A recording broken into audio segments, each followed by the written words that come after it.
While we're waiting, take a look at the video that has been put together for us from some students who has taken photos and videos of some of our property on Robinson Road, Jennings Road, some farms in the area that are being considered for the annexation. And we would like to begin by acknowledging that we are gathered on the traditional territory of the Attawandaroon, Anishinaabe, Haudenosaunee peoples. The land is home to many Indigenous peoples who have lived, farmed, and stewarded these lands for generations.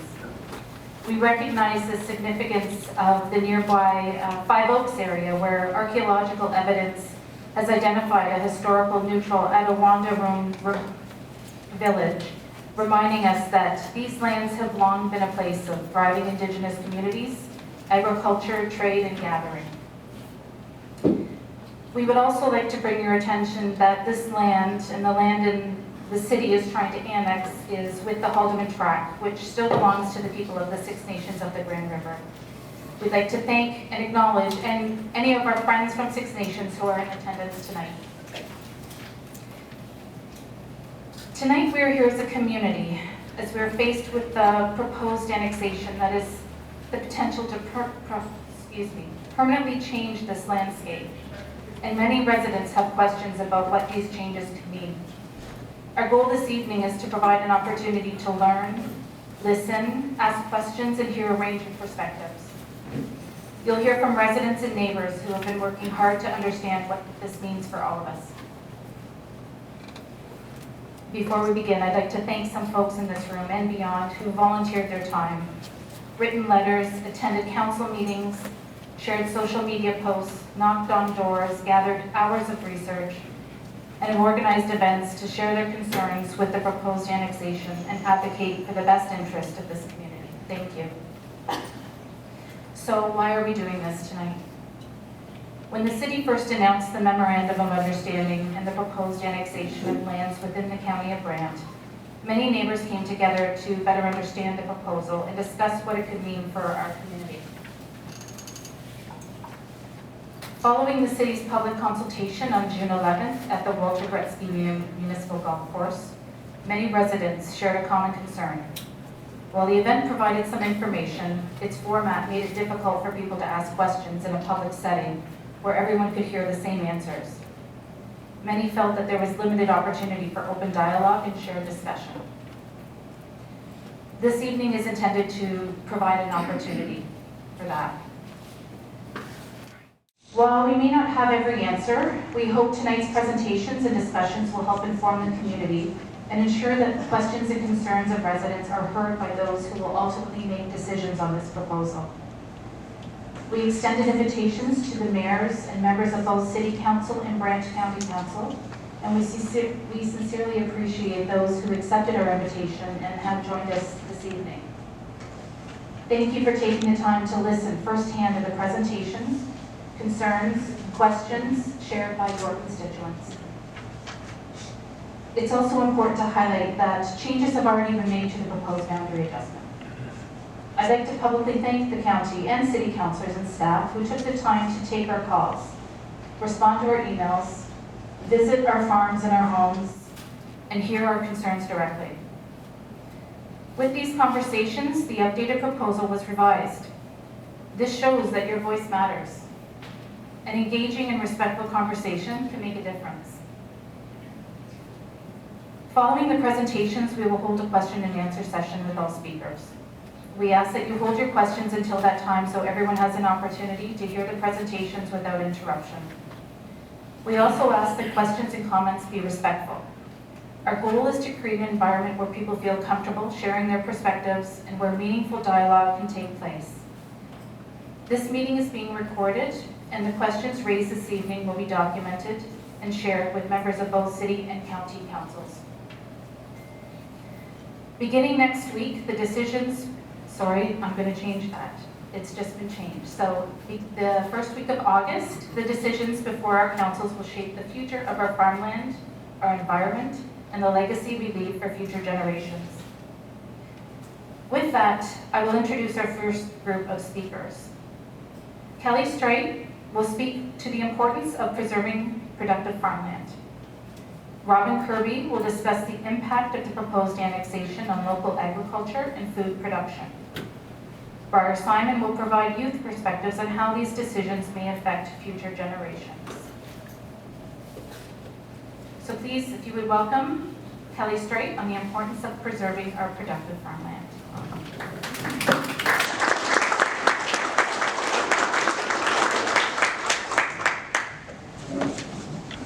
Thank you, Trisha. Thank you, everyone. I'm also coming tonight. We know you have busy schedules and it's peak holiday season. We live along the Brantford River on a farm. That is, the oldest map I saw was 1853. And we cherish where we live, and we kept the farm in production. So tonight, I thought I'd share some information on farmland in Ontario. We are at a crossroads. Only 5% of Ontario's land mass is prime farmland. And of that, 0.5 is Class 1. Every day, Ontario loses 319 acres due to roads, aggregate, and urban sprawl. That's the 2021 census data. We just finished the census in May. We won't go to have the stats for 18 months on that, but I'm sure that number will be larger. Farmland, once lost, we don't get it back. And over the past 35 years, Ontario lost 18% of its total farmland. If you would figure that out, at that current rate of loss, experts and the Ontario Farmland Trust warn that Ontario could run out of farmland in approximately 100 years. It's not the legacy we want to leave for the next generation. The average age of Ontario farmers is 56 years old. It's very difficult for young farmers to get established because they can't afford the land because of the price. Taking local farmland out of production, it does threaten the farming community and it's the farmer's livelihood. It also impacts local domestic food security, both in accessibility and affordability. And we all know we've been to the grocery store lately, so we know affordability is an issue already. It also increases the carbon footprint and our reliance on importing food from other nations. Buying local matters. Studies show that if every Ontario household spent an additional $10 a week on local food and farm products, it would generate $2.4 billion annually and create 10,000 new jobs. And that source is from the Ontario Federation of Agriculture. So there is some change in the wind. About 12 weeks ago, I guess, April 22nd, the Ontario introduced Bill 109, Protecting Ontario's Farm Independence Act, and the central pillar of 109 is the Farmland Security Act. And it's representing a major policy shift that will restrict foreign and corporate investment entities from purchasing farmland for development purposes. It's received first reading, and now for the summer it's out for public consultation for July and August. It mirrors legislation in Alberta, Saskatchewan, Manitoba, Prince Edward Island, and Quebec. We're trailing behind them. Then on June 11th, Prime Minister Mark Carney announced a national food security strategy, $3.2 billion over 10 years. And he acknowledged at the announcement that Canadians face the highest grocery costs in the G7 nations. And I think he said, a nation that cannot feed itself is dependent and vulnerable to other nations. Our reliance on foreign markets means every global shock, pandemics, foreign conflicts, drought, climate change, and tariffs mean higher food prices for Canadians.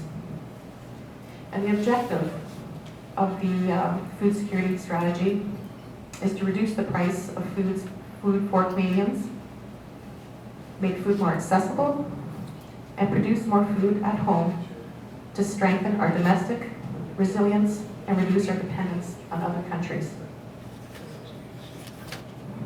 Another strategy is more domestic production, growing more food at home, and processing the food at home. To sell more of our local food at home to feed Canadians, more workers in the Canadian agricultural food industry. Another the strategy is more control. Reduce our dependence on our other countries by processing more of the food we grow right here in Ontario. And use new technologies to help grow food we currently can't grow at a scale year-round. While we export a lot of food, we import more food than we grow. More choice. Farmers need more place to sell their products. Smaller independent grocers, they need more places to source products to compete with the large retailers and the big five. Consumers need more affordable choices. And also Canadians living in rural areas, remote northern communities, they need better access to fresh, affordable products. In March 25th, 2026, Quebec passed the Act of Farmers. It prohibits the construction of large-scale commercial greenhouses and heavy production facilities on high-quality agricultural soils. And it also allows municipalities to impose a surtax up to 3 times the base rate on arable land that is left uncultivated to ensure that land is actively farmed. Thank you.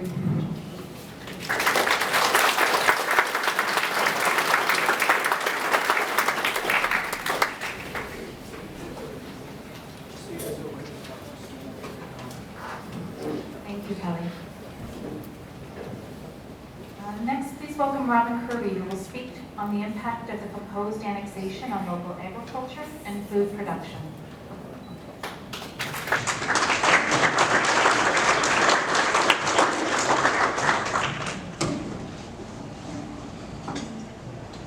Hello. I'm speaking on, well, Tricia just said what I'm speaking on. The reason they got me to say this, I suppose, is I'm a small farmer, small farm operator. And I might have, Marlon, get the mic a little closer to your, yeah. and I might have some insights into all this maybe. Can you hear me now? That's better. Where do I ditch the microphone? Can you hear me? I tried. At first, and like for some time, there will be no effect at all from annexation. Farmers will just continue on the annexed lands as they always have, but quite suddenly it will all change. One spring, nothing will be planted, machinery of the non-farming type will change the land, and rudimentary roads will appear in once productive farmland, and once productive fields, and agricultural land will be lost. And farmland that is lost increases the price of farmland remains. A tightening of the supply of farmland also will increase the cost of rent. So renting and buying is going to be much more expensive, or not much more, it just will gradually increase. And this has a more noticeable effect on the small farmer, but the very large and the corporate farms will likely just fine. But they don't cater to the local market. The local market slowly fades as farmland is no longer available for sale or for rent at reasonable prices, and already one could argue that that is now the case. Corporate large-scale farming becomes the norm as they and developers soon become the only ones available to buy increased expensive land. And is Huey McNeil or Wilbur Long here tonight? Any chance? Yes, I am. Is it Wilbur? Yes. Hello, Wilbur. I'm talking about developers here. I'll try not to say bad things about you. I'm just a neighbor. You're just a neighbor. You're a good neighbor too, actually. The local market slowly fades. Did I say that already? Yes. The young, Long, that's Wilbur, and McNeil property stretching along the south side of Robinson Road from Greens Road to Jennings Road, and the parcel of land running along the east side of Jennings Road, and the 70-acre triangular parcel of land on the south side of Robinson Road, the intersection of Robinson and Padra. I'm sure I lost you on all these, but if you look at the map, or what we are kind of striving to keep as agricultural and within Brant County. This is all perfectly good farmland capable of producing excellent crops. And these lands also have areas of valuable natural heritage, harboring many insects and mammals. And the insects in general are in serious decline. Insects are often treated as just pests, but all except most of the introduced ones have their place, and we can manage them in our crops. And the loss of farmland usually means its replacement with housing or industry, and an inevitable increase in road traffic when it's cars and trucks.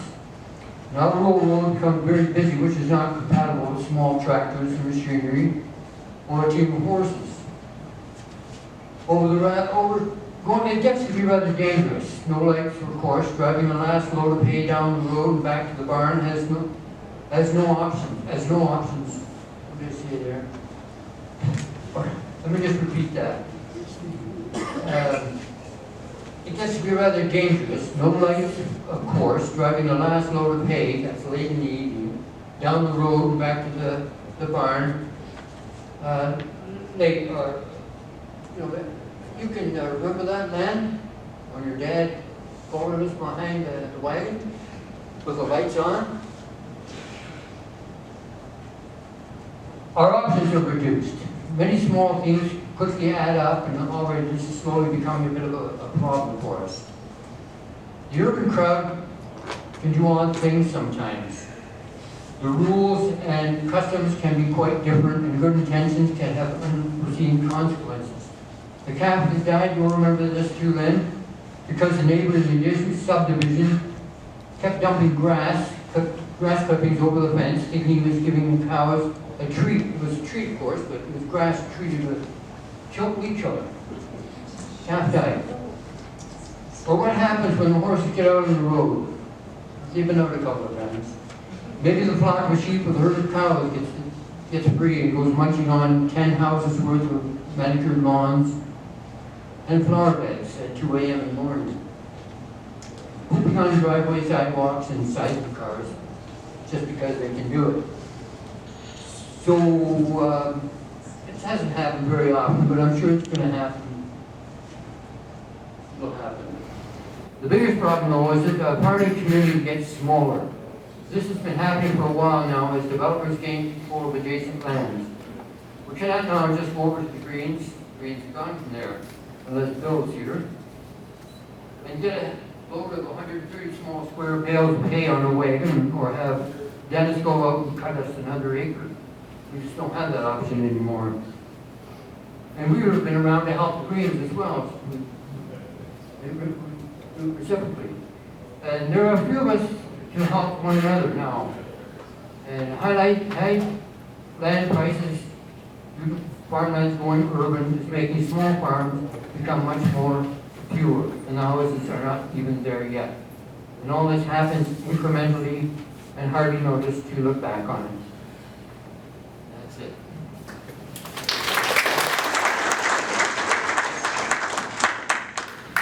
Thank you, Robin. Next we have Briar, and she's going to bring a youth perspective.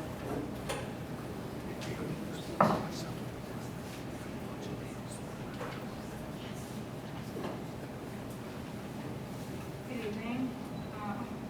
My name is Briar, and my grandfather, whom you just heard speak, is the richest man I've ever had the pleasure to meet.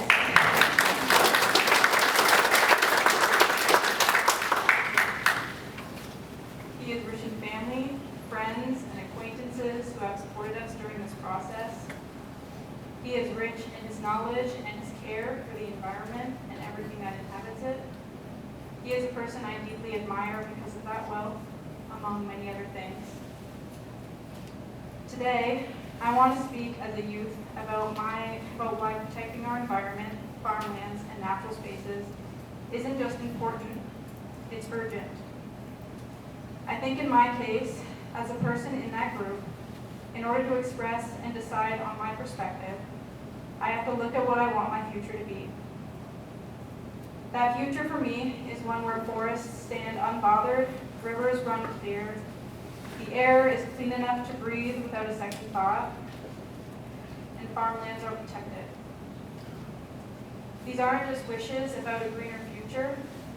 If we don't protect the forests, rivers, and farms today, how do we feed our communities tomorrow?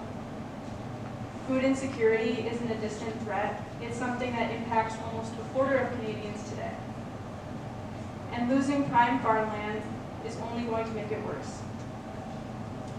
These decisions impact real families, real people, and have real consequences. I am so incredibly grateful to have role models who have taught me the importance of these things and who have stood up against plans that would not only impact them, but also the surrounding environment and other families in the area. It has been amazing to see a community of people come together and speak up for what is right. This process has also led me to a startling realization that the youth that people talk about on the topic of social justice now refers to me. When I was first informed about these plans, I felt incredibly frustrated because it felt so obvious to me that this was an issue. And yet, the only people who were outraged or even aware that this was happening were the farmers on the lands the cities planned to annex. Naturally, as is my nature, I wasn't quiet about this. I began talking to friends, colleagues, and acquaintances, all of whom had literally no idea that this was happening. And honestly, many of them didn't seem to care all that much. Many people think that these decisions that are being made do not affect them. But I'm here to clear things up. Most times they do. You need to be aware and stand up for what you believe is right and against what is unjust. So I guess that's what I consider our role as youth to be the voice that refuses to stay quiet. One of my majors in school is political science, so I know my interests look different than others, and maybe accessing political information comes easier to me. But with social media and the internet, it's so much easier to share ideas and bring awareness to movements like this. I definitely understand that the world gets overwhelming, not only for youth, but for everyone. It's stressful from my perspective to feel the weight of expectation that my peers and I are responsible for fixing, for advocating, for developing new ways of protecting communities and the environment. I understand it's hard to pay attention to all the many things that seem to happen at once around the world, especially when it's all so depressing. But honestly, I was disappointed. My friends and the people in my age group that I spoke to were much more interested and ready to help than anybody else.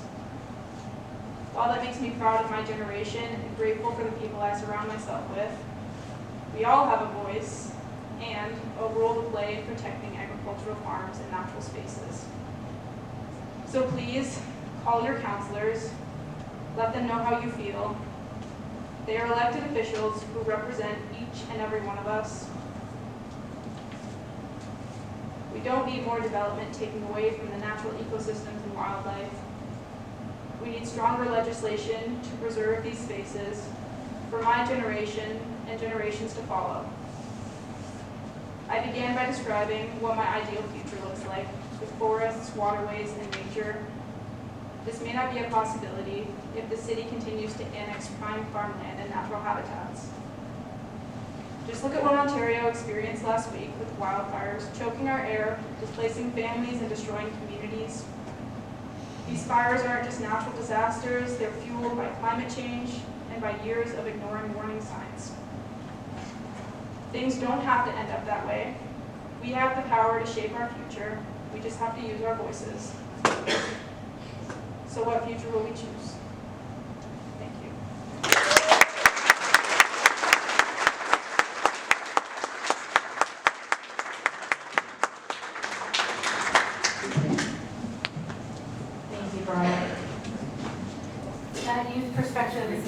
reminder of why we're doing this work today. Now we'll turn to the environmental considerations of this proposal, and I'm going to welcome Stephanie, who will speak about protecting our natural resources, wildlife, and green spaces.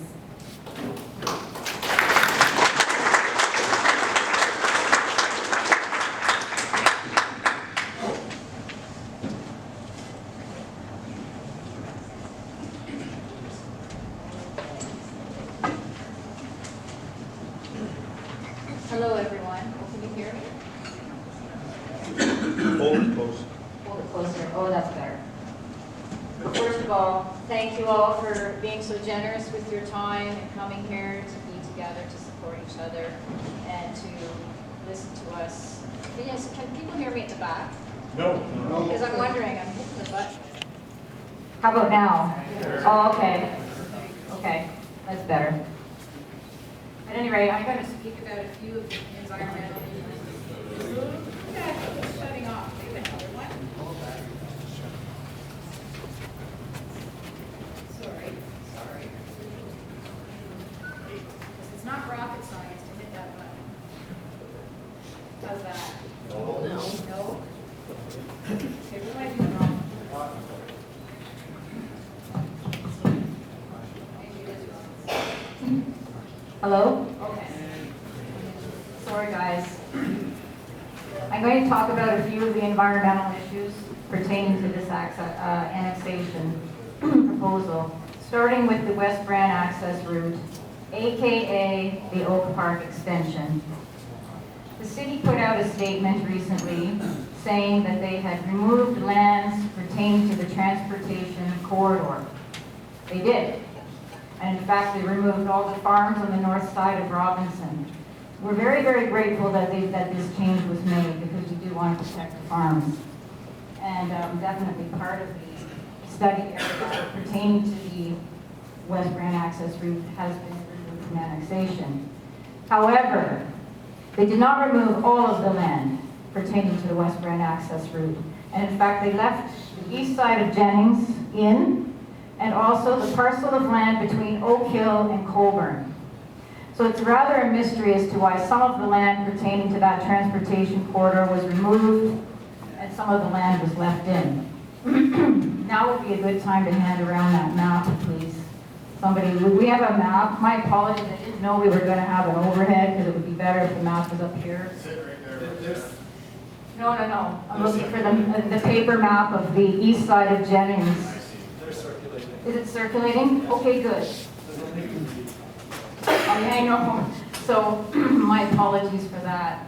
So, but before we get into that, I'd like to mention that I did a speech to the city on June 23rd to the City Council. There's a copy of that at the back for everybody. So that gives you really the nutshell, quick version of the environmental and health concerns pertaining to the West Brant access route. So there should be enough for everybody. If not, I can send you one. Alongside that speech is also a copy of a letter about protecting forests, and in particular the Carolinian forest behind Jennings Road that also sides onto Robinson. Please take a copy of that too. That letter was sent to both councils a couple of days ago, and also to the Beacon. So now back to talking about the east side of Jennings. When you look at the east side of Jennings, and I know it's a little bit hard to see on the map, but it's really a natural corridor. And you can see that part of it is forested. And you can also see on the other side of the boundary, the city side, that there are some wetlands in there that could potentially be impacted negatively by this road. I'm going to focus on the corridor, the natural corridor, and tell you why it's important. Natural corridors help to really segue fragmented forests. Why is fragmentation an issue? If you can picture a big forest that is then developed, where you end up with little pockets. You've got a little piece of forest here, a little piece there, a little piece here, a little piece there. You now have fragmentation. So you have more forest edges, which really changes the dynamic of the forest. Excuse me, sorry about that. But one of the biggest issues of forest fragmentation is that it weakens the gene pool of our wildlife. They literally have less mates. So there's a lot of inbreeding that takes place, because to get a suitable mate, well, now you've got to go to this forest piece that's way over there, and you've got to cross a few roads and maybe some buildings to get to it. So forest fragmentation is a big problem today. So natural corridors such as the one on the east side of Jennings Road are very important. So what it does, this particular corridor, is it allows a segue from the forest behind Jennings Road into Brant Park. So the wildlife, deer in particular, and I have followed their tracks in the wintertime many times. Deer, wild turkeys, coyotes, and other creatures, they cross over, they traverse around the trails and go through the woods, and then they end up in Brant Park and they head over to the river. That forest needs to be protected. All forest needs to be protected. As Briar mentioned, we had wildfires last week, and in fact, wildfires are getting worse and worse every year. Forests are special. We need them. And if you read that letter that I sent out a couple of days ago, you'll see some of the reasons why forests are important.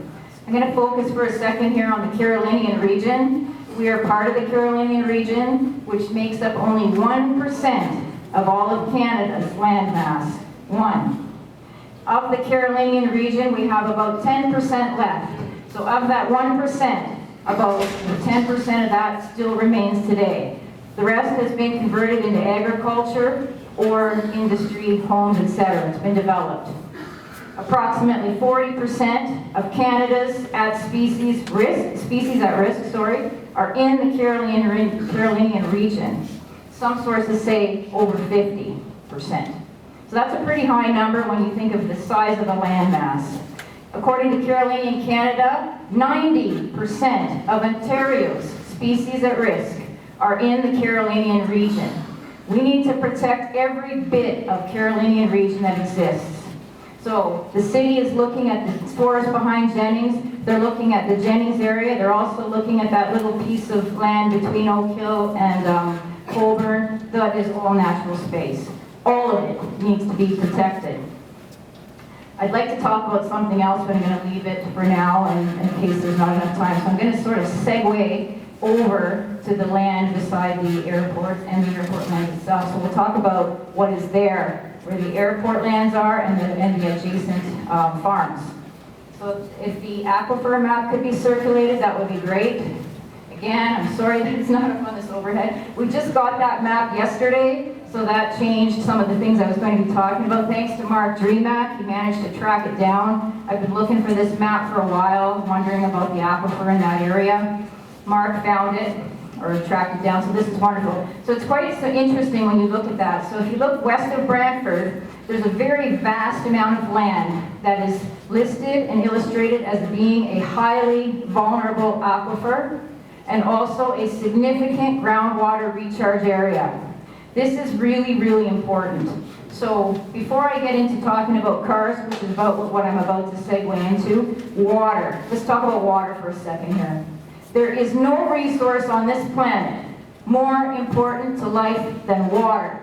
It is the most critical resource we have, and it is in short supply. Many parts of the world don't have enough fresh water to really live comfortably. We have enough. We have a lot. We have a beautiful system here of water, a wonderful recharge system. We have the moraines north of Brantford, in between Cambridge and Brantford, that whole moraine system, which helps to filter the water. We are so fortunate to have this gift from Mother Earth. To even think of destroying that, to put buildings there, is saddening. Many people are relying on that water. Oak Hill, the wells at Oak Hill are serviced by that groundwater system. The airport itself is also serviced by that groundwater system. Now we're going to talk about why is that aquifer highly vulnerable. It makes me wonder a little bit, because we also have karst geology in the area.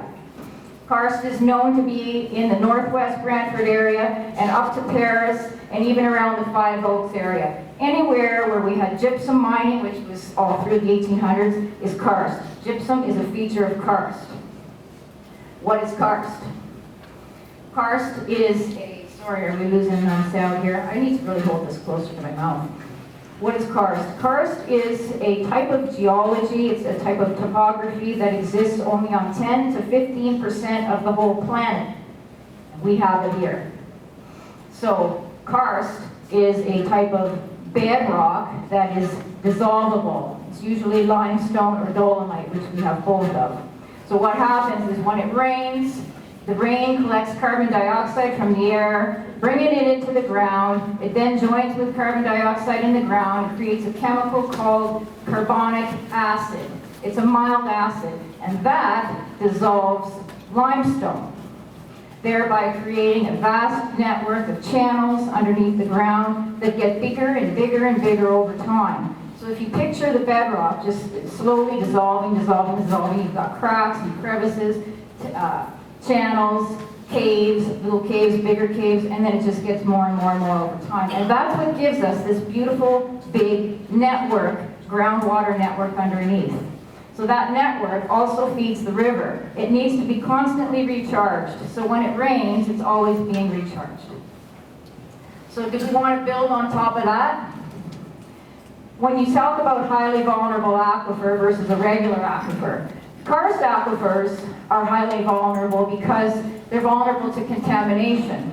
They don't have the benefit of all the various layers of soil for the water to percolate through and be filtered. The water very quickly hits the aquifer. So when I see highly vulnerable aquifer by the airport and on such a large piece of land, it makes me wonder, is that a karst aquifer? We don't know. And that's the whole thing here, we don't know. It's important to know what is underneath the ground. And quite often what is underneath the ground is more important than what is above the ground. We don't know what's under there. It's kind of like if you use the analogy of the Titanic, they see this tip of an iceberg and they think, oh, no big deal. This ship can take it.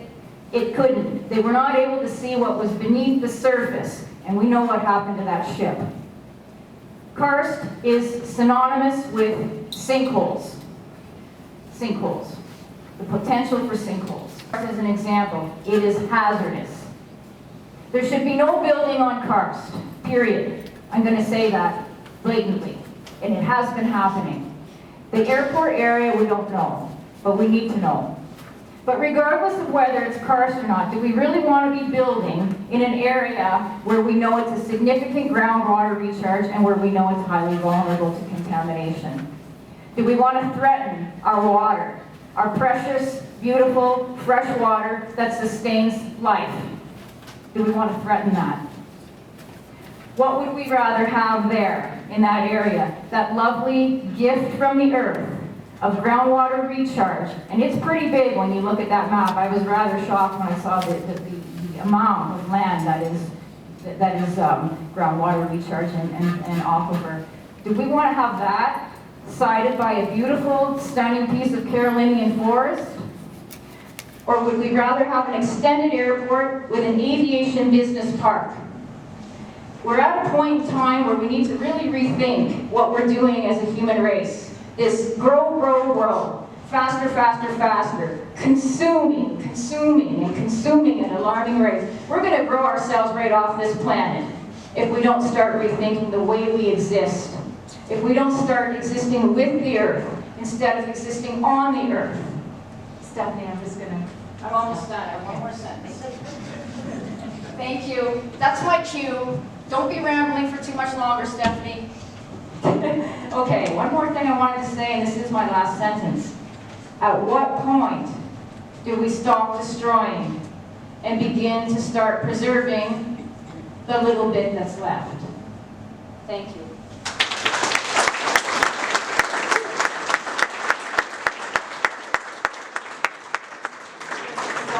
For that. And next, we're going to invite Travis, you're up, and he's going to be speaking on the governance processes related to the proposed boundary adjustment.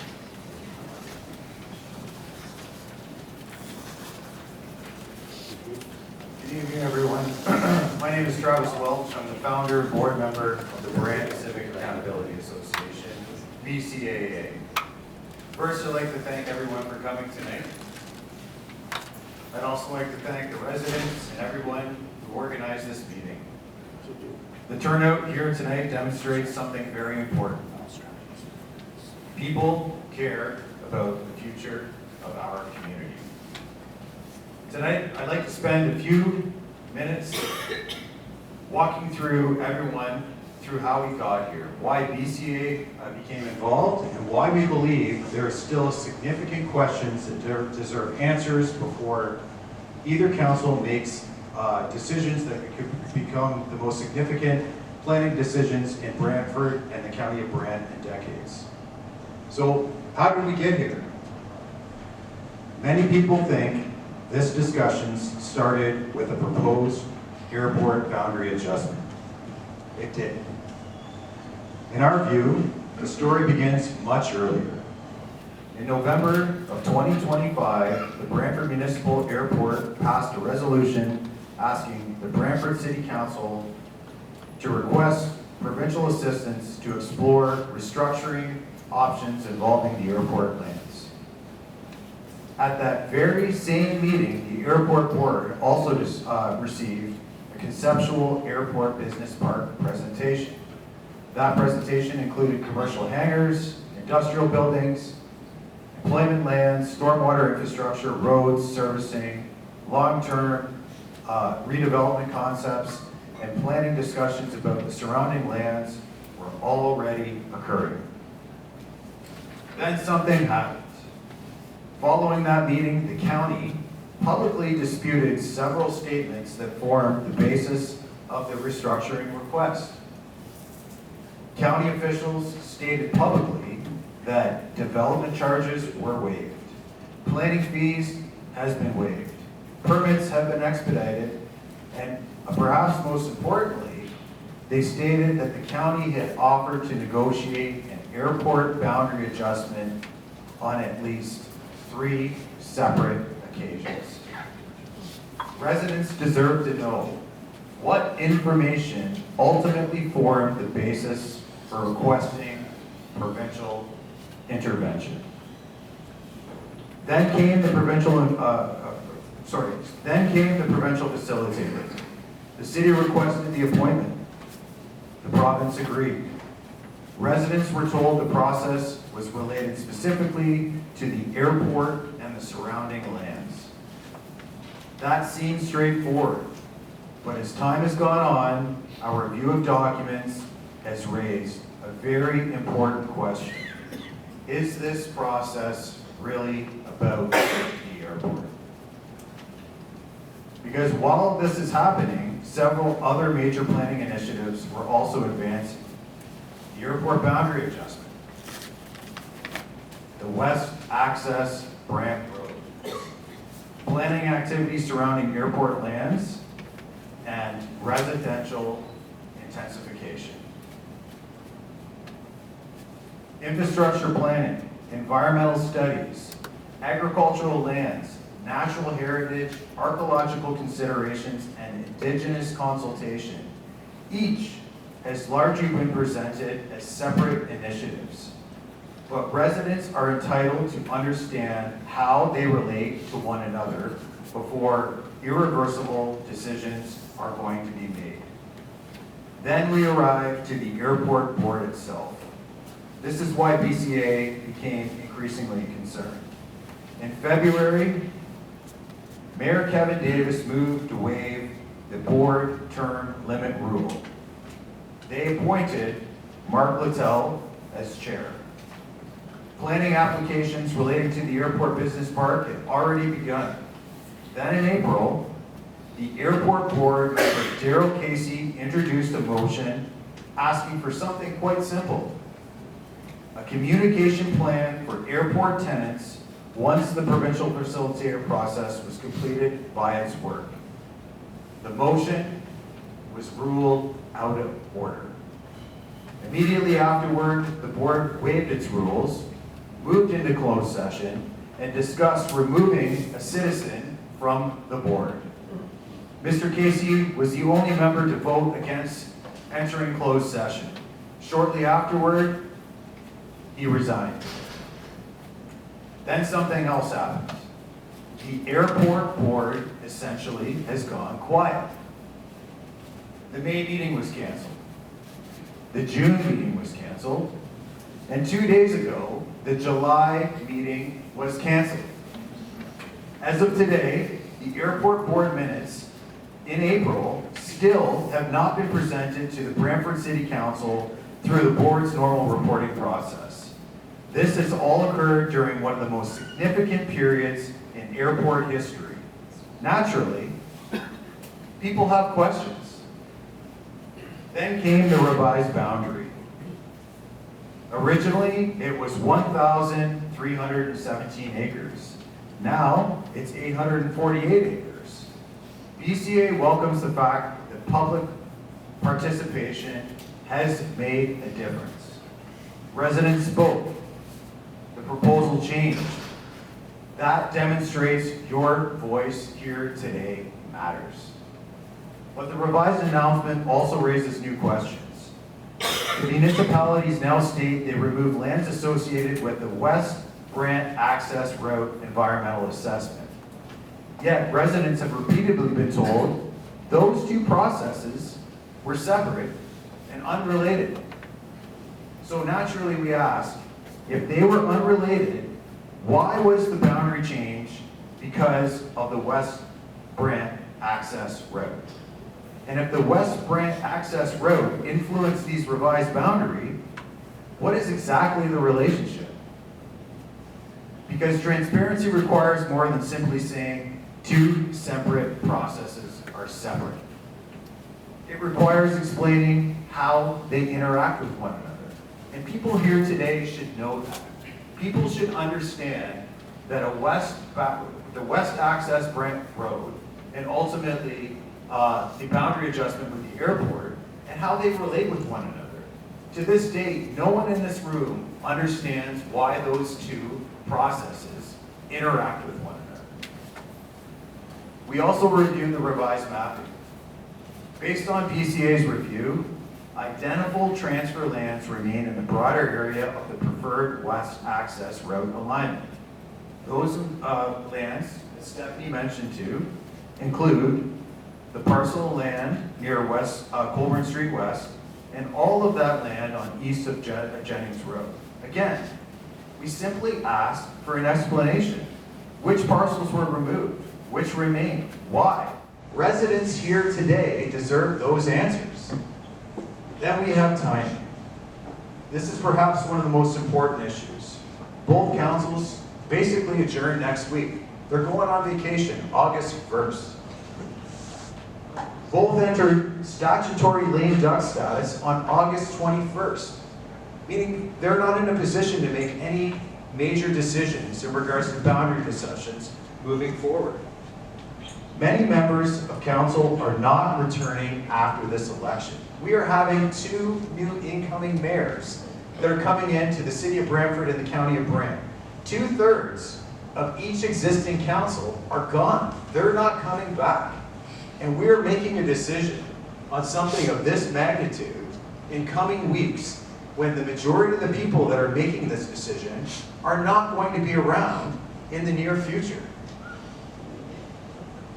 Yet we're being asked to support an MOU involving hundreds of acres, municipal boundaries, agricultural land, and environmental considerations. BCA believes residents deserve to ask every reasonable question. Why not allow next council, elected by residents that are sitting in these chairs today, in October, to make this decision with a fresh democratic end?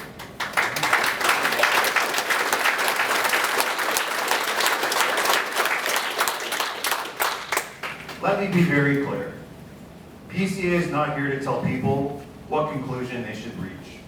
We're here because we believe residents deserve complete information before irreversible decisions are made. Good planning welcomes scrutiny. Good planning welcomes questions. Good planning does not fear transparency. If this proposal is supported by evidence, it will withstand the scrutiny come October. Finally, I want to thank everyone again for taking the time to attend this evening. The fact that the proposal change demonstrates something very important. Public participation works. So please, stay informed, ask questions, participate in these upcoming statutory public consultation meetings. They have been pushed till August. Each and every one of you who are sitting in these chairs today have an opportunity to delegate to the city and to the county, and you get to speak your minds. You get to tell how you feel about this process, and each and every one of you, through the Municipal Act, should do that. Hold all elected officials accountable. Whether you support this proposal, have concerns, or simply want to understand why this is happening in such an expedited manner, your participation matters. Because these lands belong to you. These lands belong to the public. These lands belong to 6 nations. The decisions made over the next few weeks will shape this community for generations.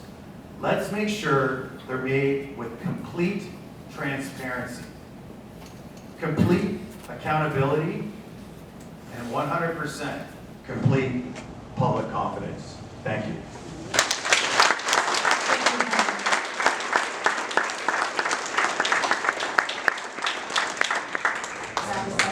Will help us with our Next, I'll call up on Mark, and he's going to be speaking to some financial considerations.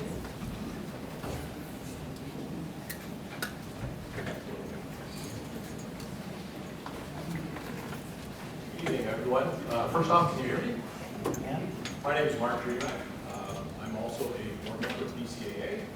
And I'm proud to say I'm here tonight as a result of Travis and I meeting at Mark, you'll have to hold the mic up. Okay, how's that? There we go, thank you. I'm proud to be here tonight on the basis of Travis and I meeting at the February 26th Judicial Public Consultation meeting at Assumption. And leaving that meeting, we were both dissatisfied, as were other members of our French and Better Brant and other community groups who have all embraced our efforts and support, looking for more information and a voice relative to those representatives of our community on council. Before I get going with my presentation, which is financial, would anybody like to take a quick 2-minute stretch? We've been sitting for an hour. It'll make my presentation a little more exciting. Sure. No? Okay. We don't have time for this. How's that?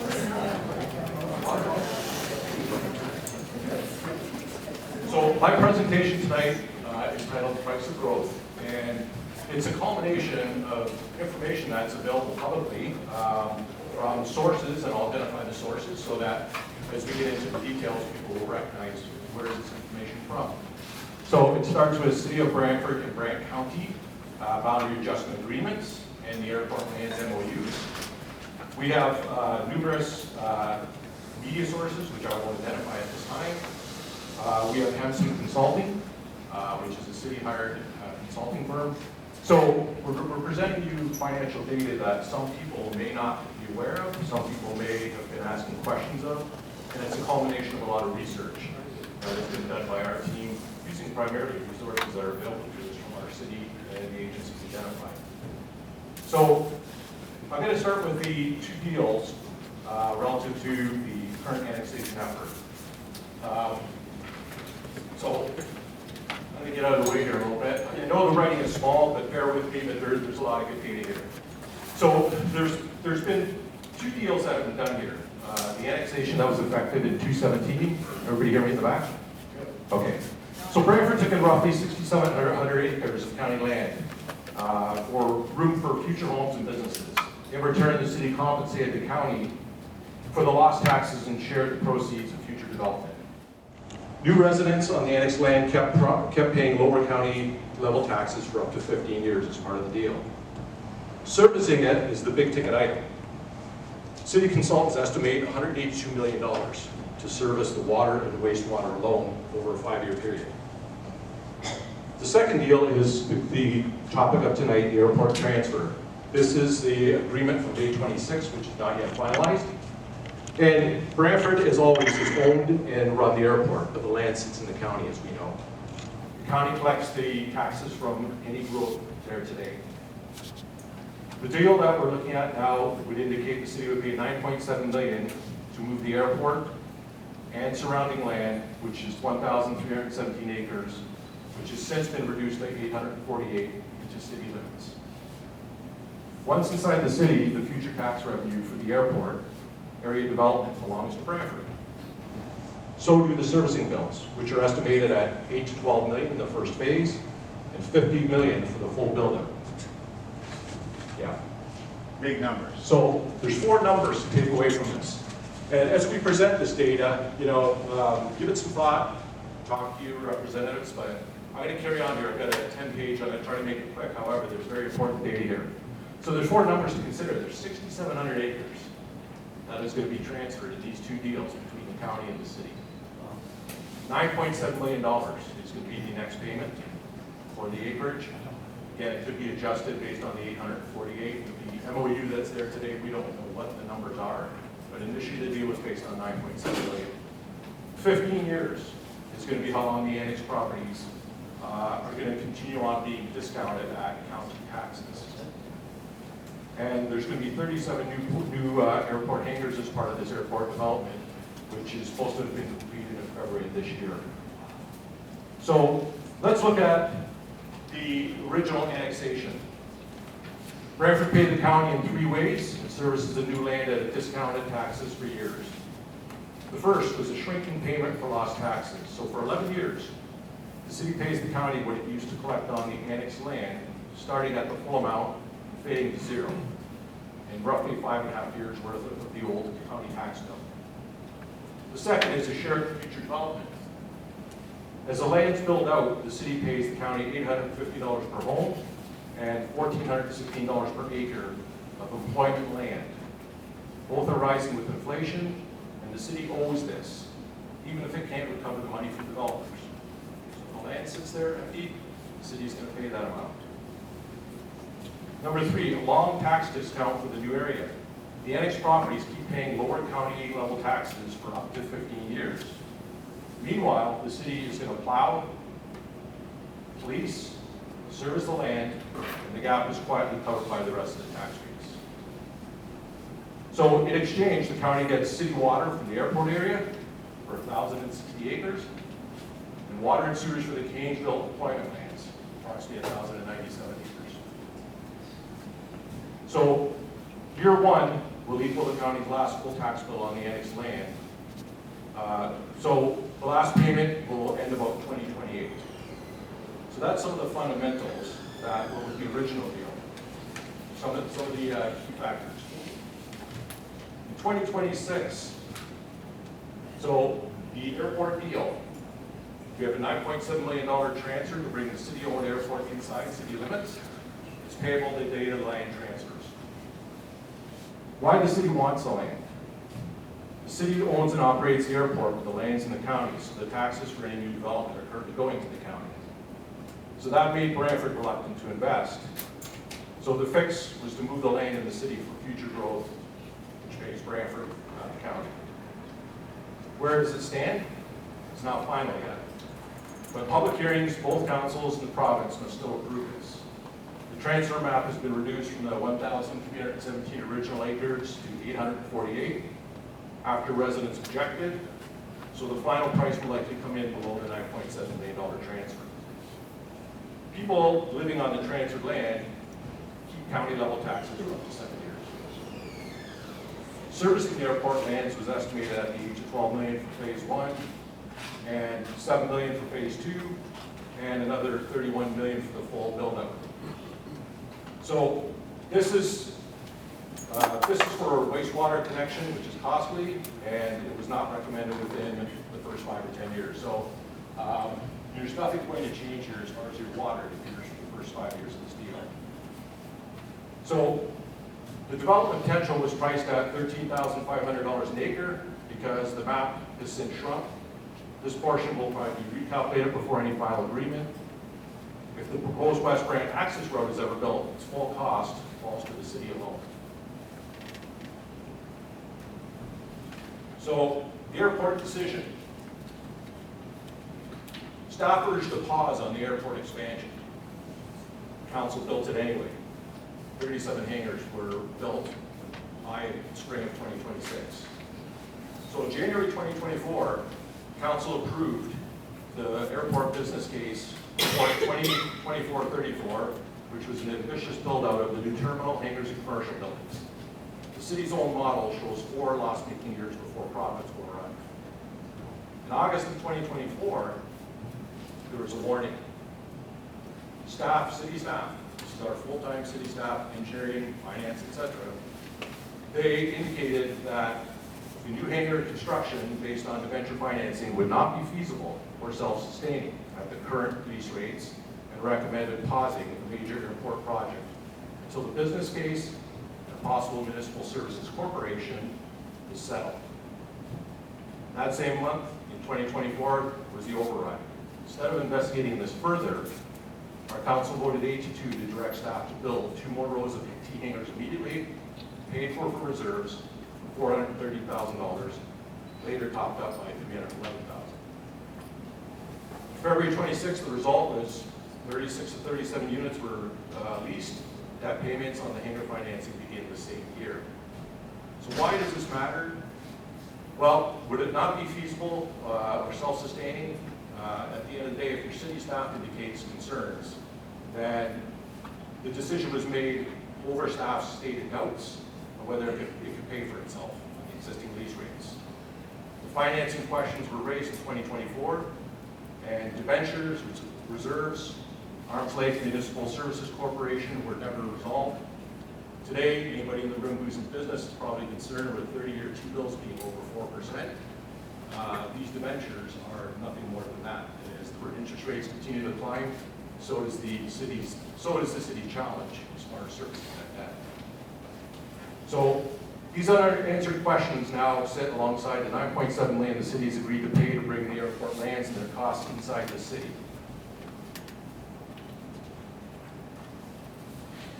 So the costs that come with this. Owning the airport means owning its costs. Safety, upkeep, capital projects, and debt. So the safety and upkeep is non-negotiable. Runway lighting is budgeted at $255,000. Weather navigation systems, snow removal, annual surface repairs are required to keep the airport safe and certified wherever owns the land. So that's the city coming up. Capital projects, the wish list. The 37 T hangars are done.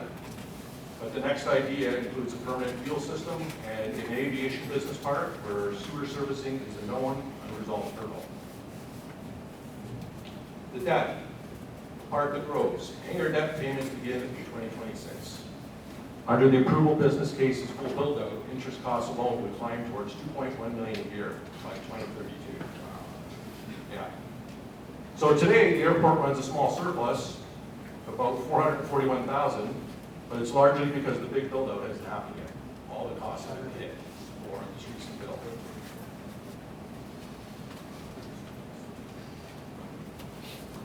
So the 20-year view, most of us are going to be here in 20 years, so this is going to affect us long term.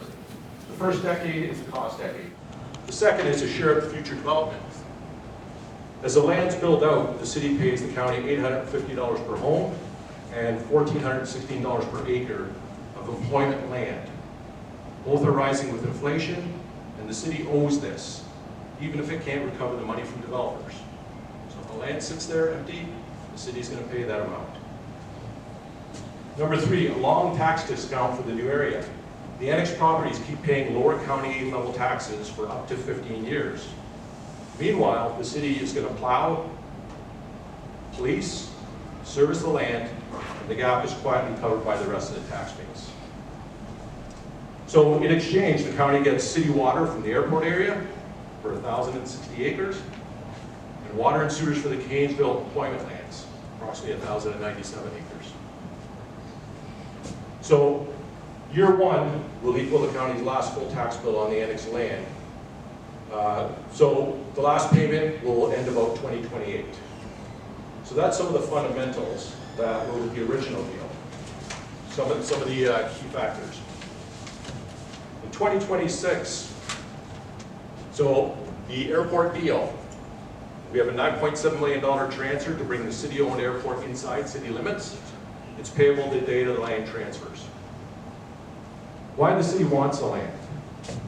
The city owns and operates the airport, but the land's in the county, so the taxes for any new development are currently going to the county. So that made Brantford reluctant to invest. So the fix was to move the land in the city for future growth, which pays Brantford, not the county. Where does it stand? It's not final yet. But public hearings, both councils and the province must still approve this. The transfer map has been reduced from the 1,317 original acres to 848 after residents objected. So the final price will likely come in below the $9.7 million transfer. People living on the transferred land keep county level taxes for up to 7 years. Servicing the airport lands was estimated at the age of $12 million for phase 1 and $7 million for phase 2 and another $31 million for the full build out. So this is for a wastewater connection, which is costly, and it was not recommended within the first 5 or 10 years. So there's nothing going to change here as far as your water, it appears, for the first 5 years of this deal. So the development potential was priced at $13,500 an acre because the map has since shrunk. This portion will probably be recalculated before any final agreement. If the proposed West Brant access road is ever built, its full cost falls to the city alone. So the airport decision. Staff urged a pause on the airport expansion. Council built it anyway. 37 hangars were built by the spring of 2026. So in January 2024, Council approved the airport business case 2434, which was an ambitious build-out of the new terminal, hangars, and commercial buildings. The city's own model shows 4 loss-making years before profits will arrive. In August of 2024, there was a warning. Staff, city staff, this is our full-time city staff, engineering, finance, etc. They indicated that the new hangar construction based on debenture financing would not be feasible or self-sustaining at the current lease rates and recommended pausing the major airport project until the business case and a possible municipal services corporation is settled. That same month, in 2024, was the override. Instead of investigating this further, our council voted 8-2 to direct staff to build 2 more rows of T hangars immediately, paid for from reserves. 36 of 37 units were leased. Debt payments on the hangar financing begin the same year. So why does this matter? Well, would it not be feasible or self-sustaining? At the end of the day, if your city staff indicates concerns, then the decision was made over staff's stated doubts of whether it could pay for itself on the existing lease rates. The financing questions were raised in 2024, and debentures, reserves, arm's length municipal services corporation were never resolved. Today, anybody in the room who's in business is probably concerned with 30-year T-bills being over 4%. These debentures are nothing more than that. And as the interest rates continue to climb, so does the city challenge as far as servicing that debt. So these unanswered questions now sit alongside the $9.7 million the city's agreed to pay to bring the airport lands to the cost inside the city. So the costs that come with this. Owning the airport means owning its costs. Safety, upkeep, capital projects, and debt. So the safety and upkeep is non-negotiable. Runway lighting is budgeted at $255,000. Weather and navigation systems, snow removal, annual surface repairs are required to keep the airport safe and certified wherever owns the land. So that's the city done up. Capital projects, the wish list. The 37 T hangars are done.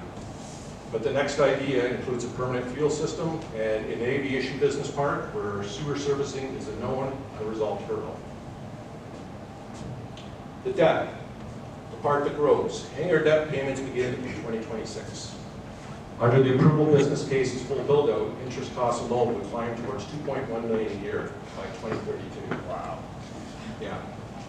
So today, the airport runs a small surplus of about $441,000. But it's largely because the big build-out hasn't happened yet. All the costs haven't hit for this recent build.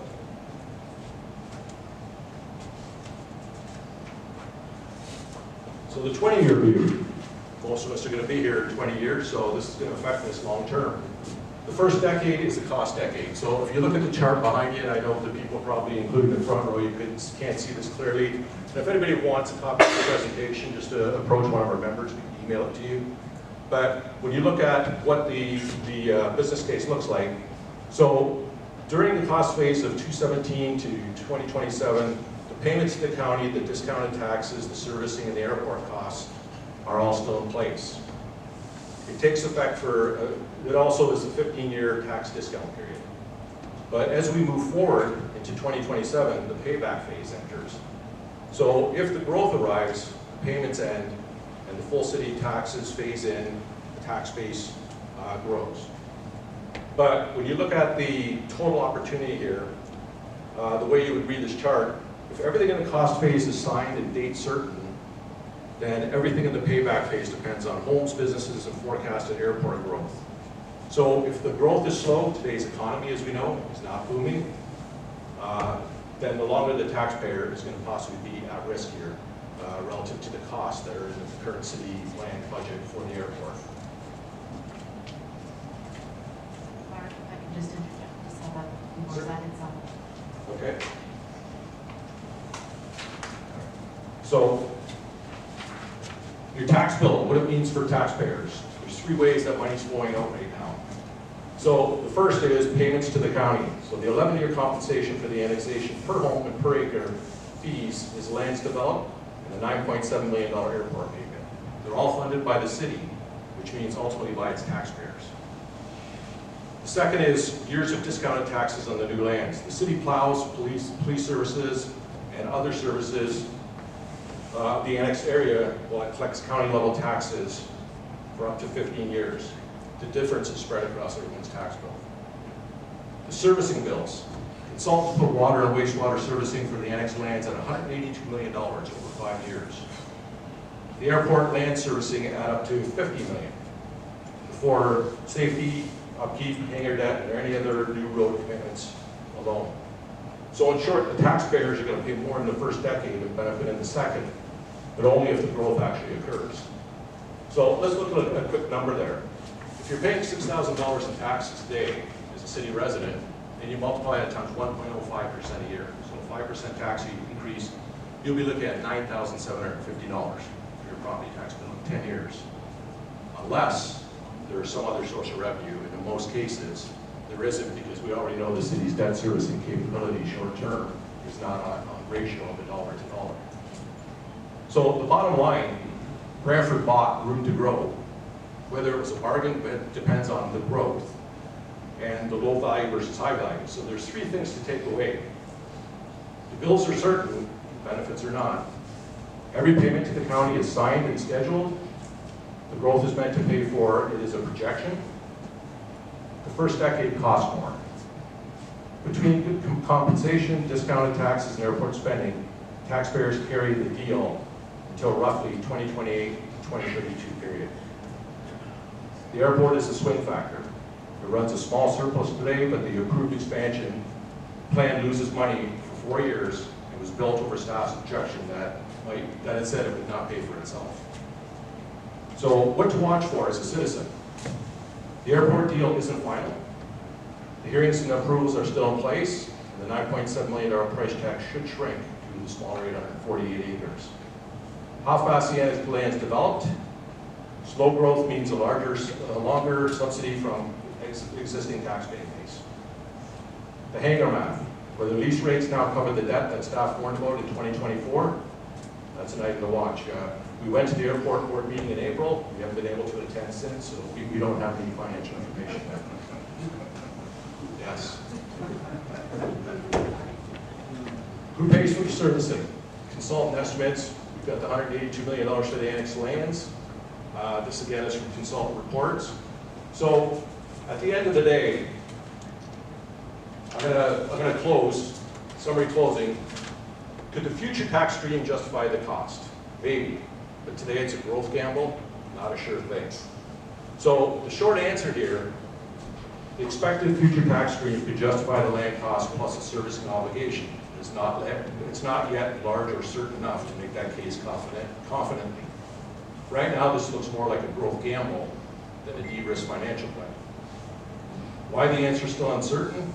The case only works if the airport lands developed in a timely fashion. The real upside is the commercial industrial assessment around the airport. The hardest kind to guarantee. The map's already shrunk to 848 acres, leaving less land to generate the tax base. The proposal's still moving through the public meetings, as we know, with the approval steps, so its scope and its timing remains fluid. What supports the case? The growth argument is real. If the lands attract higher value industrial, commercial, or aviation development, the city, not the county, collects the future taxes. The city says it transfer supports long-term planning, governance, servicing economic development, policy logic behind the deal. If the growth arrives quickly, the payback period improves materially. So what weakens the case? The benefits are conditional, while the costs are immediate. More than $9.6 million to the county, plus servicing and airport costs before any new tax streams arrive. Cutting the transfer fees because of the shrinkage in land. The payback case weakens unless the build-out proves denser or replaced with a higher value assessment.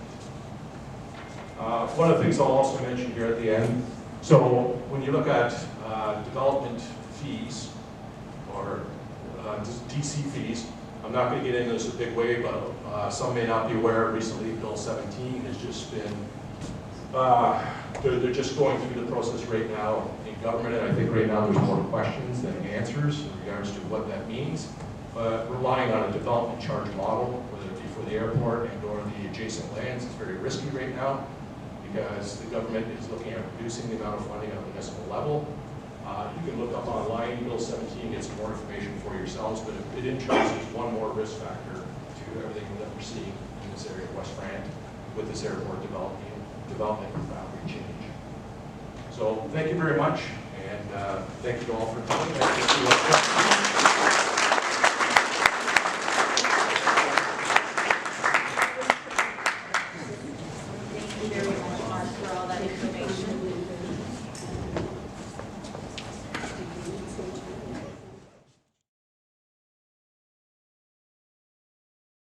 Other side of the world knows that means farmland.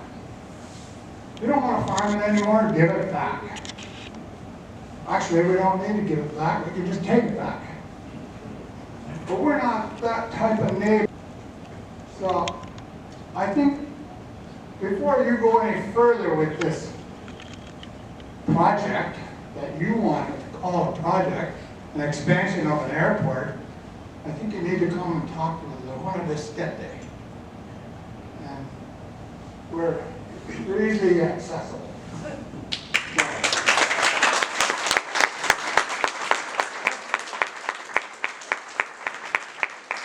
Thank you very much.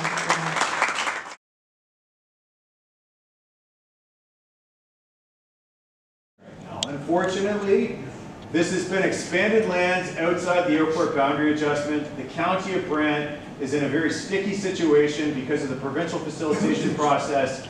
Ultimately, they're very concerned on their statutory public consultation meeting and how they vote on this because, as they've stated, they are the creatures of the province and they are concerned about being blacklisted for future provincial funding.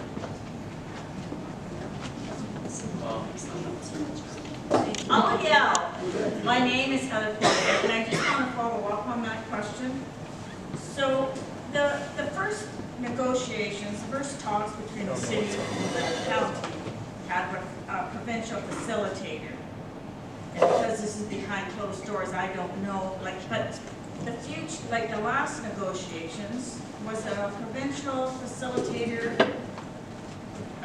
also involved, or is it just the county and the city that are doing the next negotiations? So to answer that question, so the timeline of events that have transpired between the county and the city, ultimately, because the Brantford Municipal Airport is owned by the city residing on county land. Over the course of time, ultimately there was agenda items that were presented on the airport board agenda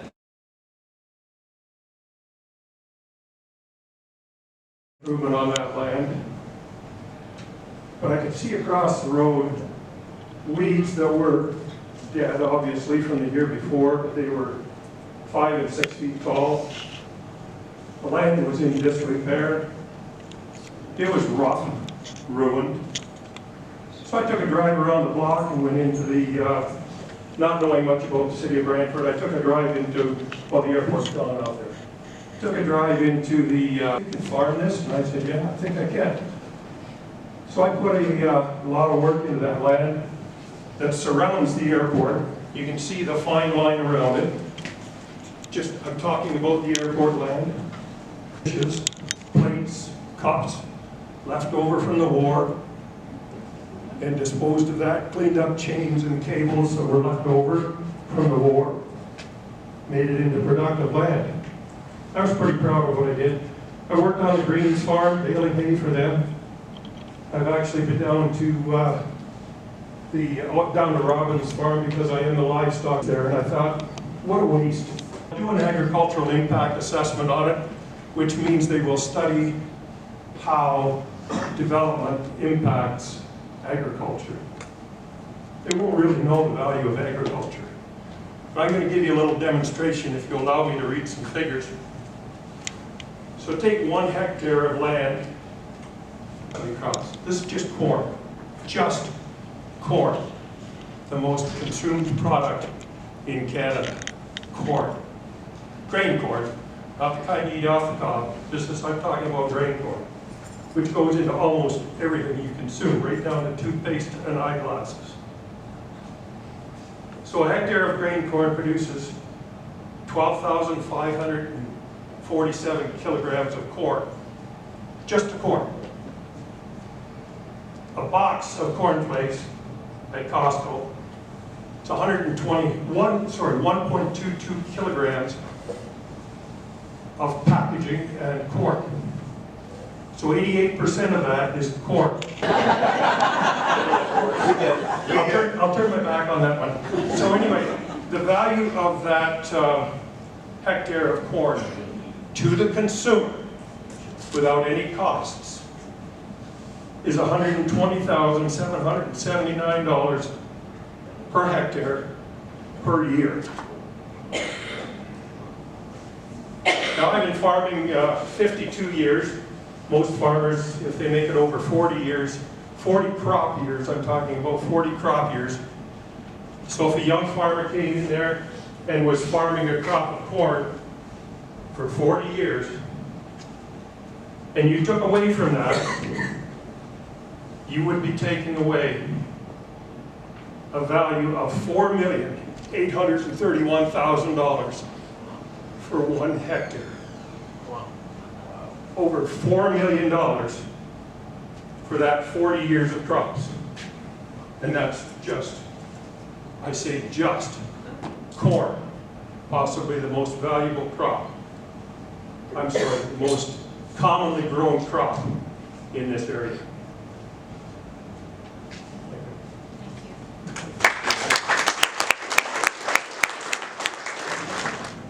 What is it that we need to propose? Because the city's going to do something, we know that.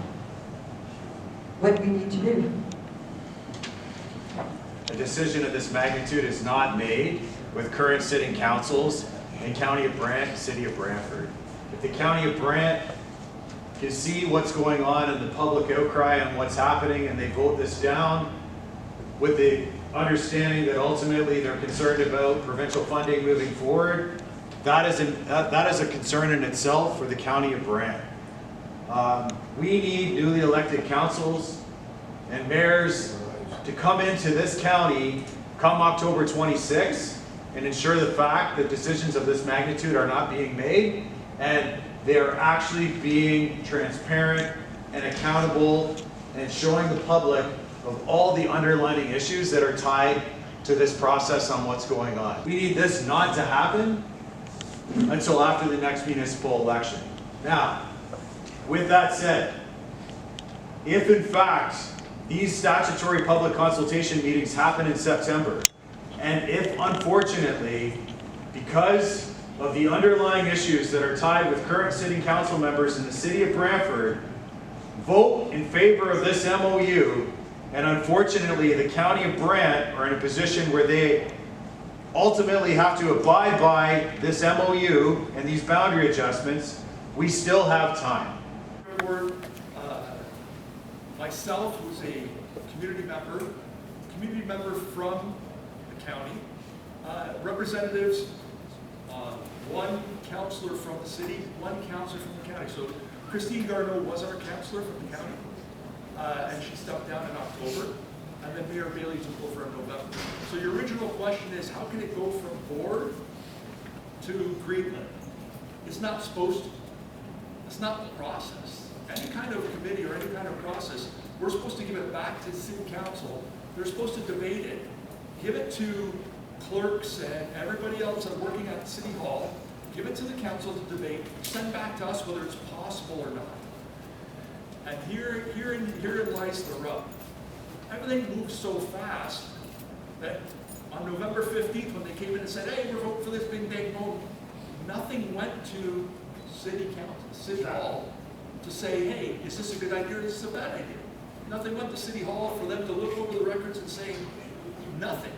Then it went to City Council, and City Council asked specific questions. Well, how come this didn't come straight through the members of the city that work for the city? It came straight from the airport. So very strange. And it wasn't supposed to be that way. So really committees, when they make a decision, it'll go to City Council. Councillors do a great job at asking questions, sending it back for more information, and usually it's a long process. When I got first sat on the airport board, it was like, well, Daryl, any decisions made at a municipal level takes a very long time. I was like, okay, it's going to take a long time, except for this one. In which I was like, this didn't take a very long time at all. And then I went to the city council meeting, and I'm like, well, where was all the consultation that usually takes place at a municipal level to give it to the councilors? Right? There's no and this is just a rushed version. So when I said, well, I don't understand, I would like more information. There's no meeting in December, no meeting in January. At the February meeting, I asked the same question. Shouldn't the public know exactly what's going on? I got kind of censored. No meeting in March, and then I put a motion through for April to inform the public. Right? Written by the city clerk, not written by me. City clerk wrote the motion, in which they came in and shut it down and said, we're not going to put this motion on the floor. And furthermore, we're going to go into a closed camera session to have you removed from the airport board. Which, by the way, was not on the agenda. So ultimately, when you go in camera, as a committee, as a board, ultimately, you have to basically state on the agenda that you're going in camera.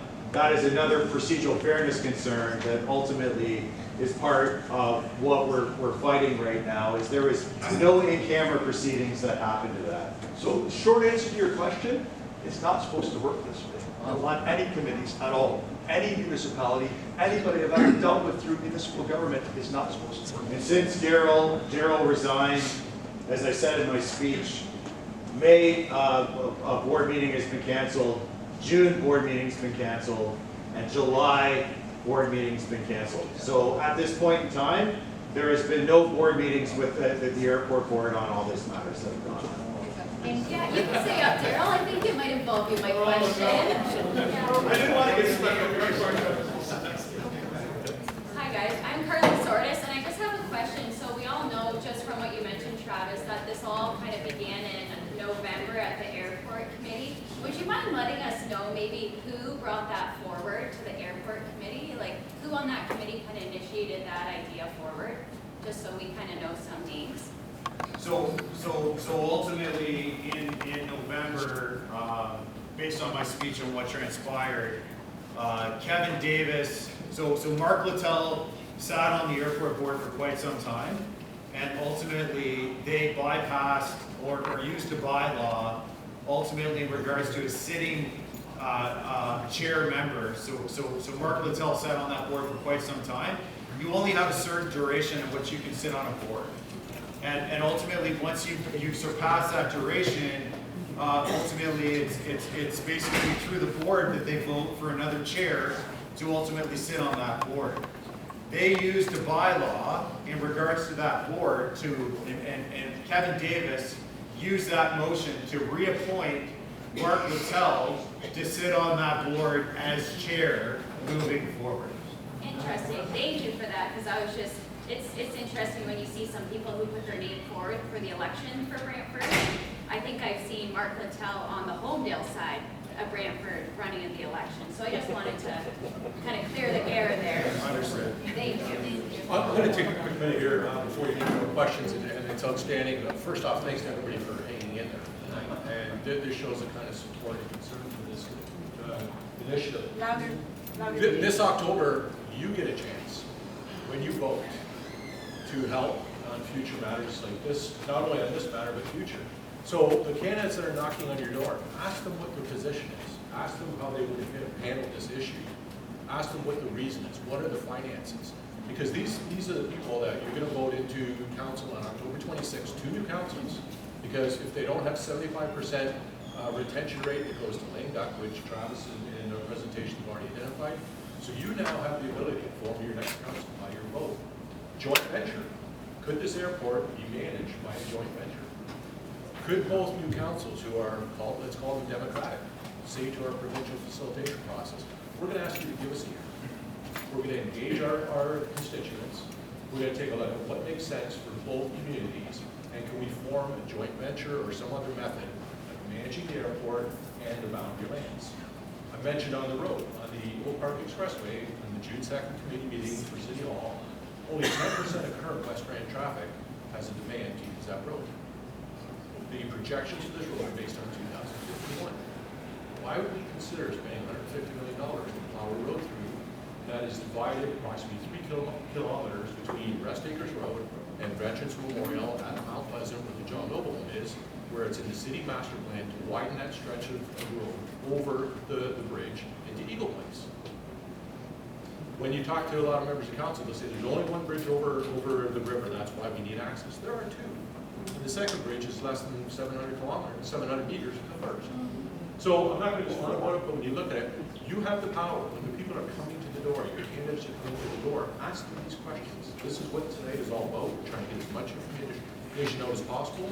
And the people that are here tonight, you can't make a difference by who you put on your council, what you're asking them as far as how we manage this issue and other sisters going forward, and what it's going to cost some of these ideas and issues they have. A couple of questions that I've been sitting back here waiting. We're all gathered here under the premise of 3 items. Oak Park Road Expressway, land acquisition or land transfer from the county to the city, and the airport. Some of this stuff has been dealt with in previous terms of council. So these, I'm assuming, are going to be questions that are going to be posed to both the county council and the city council. If that is the case, can we pop that map back up, please? Let's start with the Oak Park Road Expressway.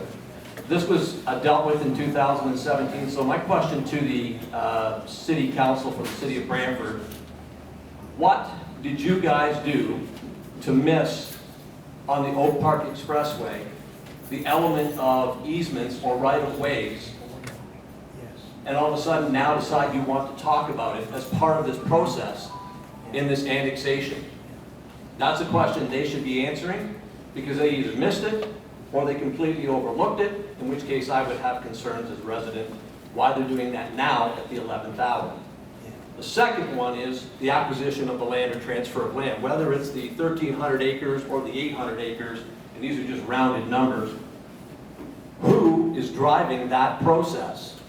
When in 2017 we were over 6,000 acres or hectares, I believe, I can't remember which one it was, where the annexation took place, which gave the city of Brantford development opportunities, residential, commercial, and industrial, and institutional, up to 2030 and a little bit beyond, depending on the rate of growth.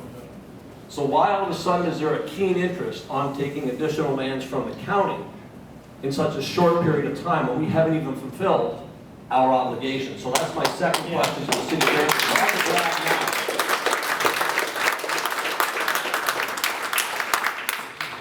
And the third one is the airport. With the looming independent corporation that's hanging in the background, which takes everything out of the purview of council and the oversight of council, and all of a sudden they want to have a business plan. My question to City Council is, where is this grandiose business plan that you've been talking about besides 37 T hangars? Brantford's airport is strategically located just about dead center of Hamilton, Kitchener-Waterloo, and London. It's either a 30-minute to 1-hour drive, depending on which direction you're going to which airport. These airports are all commercially successful. Here's a piece of information everybody should have an awareness, and I want council to answer. Why, and pray tell, when all 4 airports fundamentally came together in and around a 5 to 10-year period, that those 3 managed to be super successful, while we're sitting here doing nothing, and all of a sudden now you're inspired? So I'd like to see this business plan that you guys are talking about, because as far as I'm concerned, there are 3 other airports that are eating the cookie, and we're left with the sourdough. I want the answer to this report, and I'd like to see it, because there's no value in what they're doing, because they're hiding it from us. Those are my questions based on what I'm watching and what I'm seeing here going on today, and for the last 10 years. Awesome. Thank you. Hello? Yeah, we are. We're on. Yeah, this is what democracy really looks like. It's messy. It's got constructive criticism. We hear from the community, and we always need to do that. Now, I just wanted to point out something that was mentioned earlier in the discussion, and it kept coming up of, what if the county says no? What will happen to the county? And everything that was mentioned are the concerns of those within the county that could happen in the possible repercussions. Well, what wasn't expressed is, what happens if the city says no to their own resolution?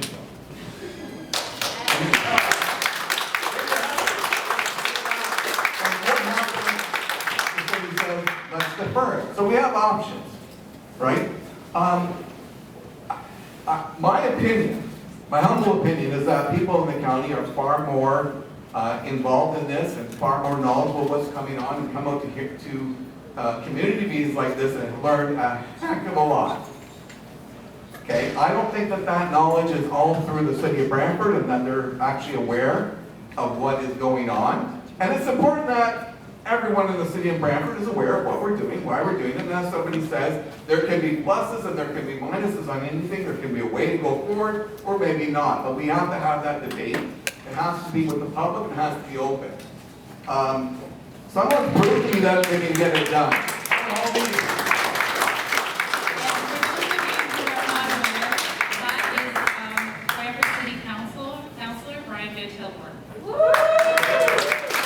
I have a question that really worries me, and I just received a notice, and so did others. Can you hear me? This? Yeah. Is that I worry that the public hearing will be labeled something that people won't recognize. I just see that the meeting that we were going to have is called the Statutory Public Meeting for the Restructuring Agreement, Cainsville Servicing Agreement, and Cainsville Master Plan. That's what was canceled on the 29th. And so people won't be watching. There's not one word about annexation. There's not one word about boundary change. And so people in this community won't know that it's about them. So I really think you should call a spade a spade. If that's what it's about, they should call it. But I do worry, and I think Travis seems to know a lot of inside information that I don't know. But when you mentioned that, in fact, this annexation might be in exchange for a sewer line. So is this community the exchange for a sewer water line? That's what I'm hearing. So, the Cainsville, basically what's happening with Cainsville right now is ultimately the county, the Cainsville arrangement between the county of Brant and the city of Brantford is a completely separate legal entity to the provincial facilitation process and the MOU boundary adjustment. The city of Brantford ultimately, in my opinion, in regards to how the MOU is worded, is they have included that if this boundary, the city of Brantford as a petitioner that ultimately if the boundary adjustment is agreed upon, that ultimately the city of Brantford will enact the service agreement with the county of Brant for the Canesville servicing that is required.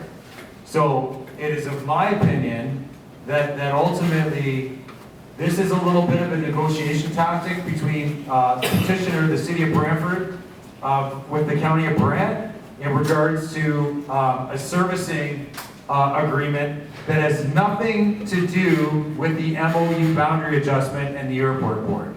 So I agree with you in your question being asked that specifically if there is a statutory public consultation meeting, ultimately it specifically and precisely should talk about the word airport, the surrounding lands, and the MOU boundary adjustment, as this has nothing to do with the Canesville servicing agreement between the county of Brant and the city of Brantford.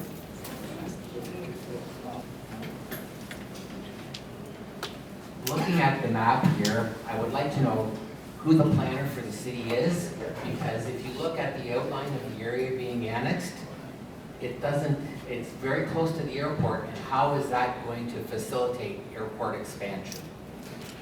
The land that they're looking at to the east of the airport has not got ready access to the airport. I think the planner needs to go back to school and learn coloring again. So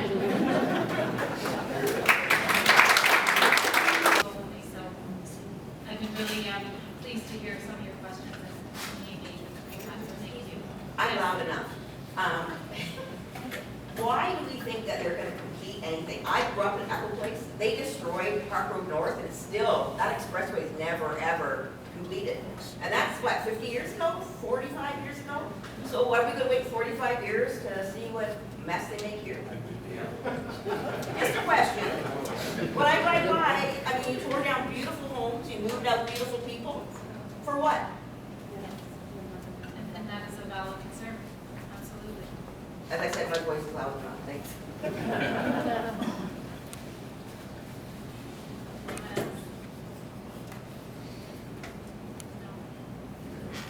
Well, if you do have any, well, sorry, sir, yes, please. I just have a comment with regards to what's going on here.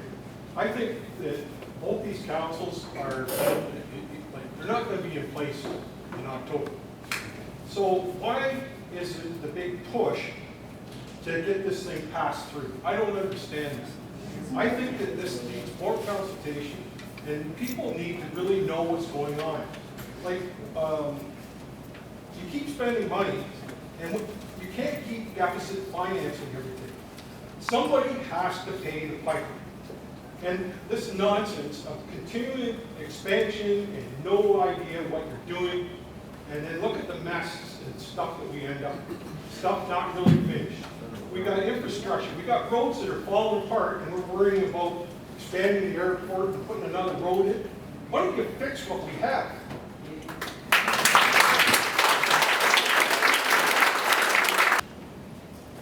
Well, if you do have any more questions, there are some cards at the entrance there that you're welcome to fill out and submit. If you didn't feel comfortable enough asking them publicly, we're more than happy to submit them and on your behalf. Thank you everyone again for attending tonight. We want to seriously consider an alternative infrastructure solution, including routing services along Colborne Street West rather than through productive farmland. These need to be shared with your city councillors and county councillors. August 10th for the city and August 12th for the county. So please contact your member of provincial parliament. Let them know how you feel and your objection to this proposal. Thank you.